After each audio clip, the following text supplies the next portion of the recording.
मैं प्रीत शाह आपके पास लेकर आई हूँ एक ऐसे शख्स को जो पेरेंट्स के लिए एक नई मुहिम लेकर आए हैं और ये मुहिम कुछ और नहीं है, बच्चों को एक नई शिक्षा दिलाने के लिए है। तो आइए हम जानते हैं जिग्नेश जी से कि क्या ऐसी मुहिम है जो बच्चों के लिए एक नई मुकाम लेकर आएंगे। Thank you ma'am.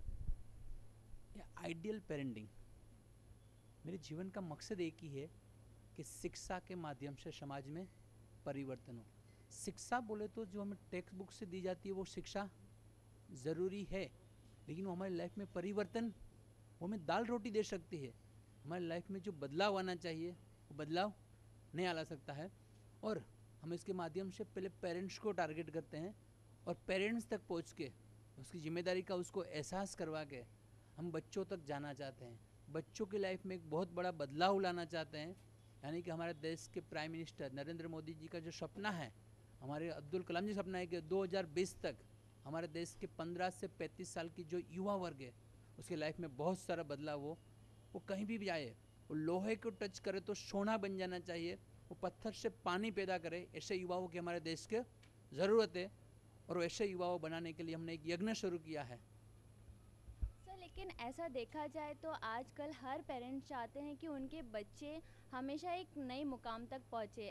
ऐसा कोई पेरेंट्स नहीं है जो कहीं ना कहीं कमी ढूंढे कि बच्चा ऐसा क्यों है। वो हमेशा कोशिश करते हैं कि बच्चा एक नए मुकाम तक रहे। तो ऐसी क्या कमी होती है जो पेरेंट्स में कि बच्चे नाकामयाब निकलते हैं। यानी कि पेरेंट्स अपने बच्चों को हर चीज़ में एक्सपर्ट बनाना चाहते हैं, हर चीज़ में मास्टर बनाना चाहते हैं, लेकिन बच्चों की अंदरूनी टैलेंट क्या है, उसमें इनबोर्न टैलेंट क्या है, वो जानने की कोशिश नहीं करते हैं। तो हम कहते हैं कि हमें डीएमआईटी के माध्यम से पहले बच्चों की इनबोर्न टैलेंट क्या है, उसकी जो जन्मजात प्रतिभा है उस फील्ड में हमें उसको ले जाना चाहिए, तो आदमी एक्सपर्ट बन सकता है, तो ही आदमी आगे। हमें बच्चों की पहले हॉबी क्या है, बच्चों के शौक क्या है, उसमें उसको ले जाना चाहिए। तो इसमें सबसे पहले पेरेंट्स का क्या योगदान रहेगा जो बच्चों के लिए एक नया स्टेप होगा। सबसे पहले पेरेंट्स को बच्चों को टाइम देना शुरू करना पड़ेगा। जिस दिन पेरेंट ने बच्चों को टाइम देना शुरू कर दिया वो उसका पहला कदम होगा। आज पेरेंट्स का प्रॉब्लम क्या है, पेरेंट्स के पास हर चीज़ के लिए टाइम है, हर चीज़ के समय है, वो सिर्फ अपने बच्चों को टाइम नहीं दे पाते हैं।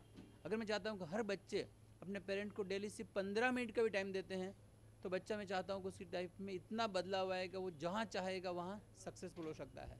आज ये पेरेंट्स का शो मैं काउंट करूँ तो आज 177 शो है। इससे पहले मैं 176 शो चुका हूँ और मेरा लक्ष्य है कि मुझे 2020 तक इसे 1000 शो करने हैं। 1000 के माध्यम से हम 100 के माध्यम भी पकड़े तो 10,000 पेरेंट्स, फिर वो चेन सिस्टम बनेगी। मैं हर जगह पे नहीं पहुँच सकता हूँ, मैं पेरेंट्स दूसरी जगह पे पहुँचे।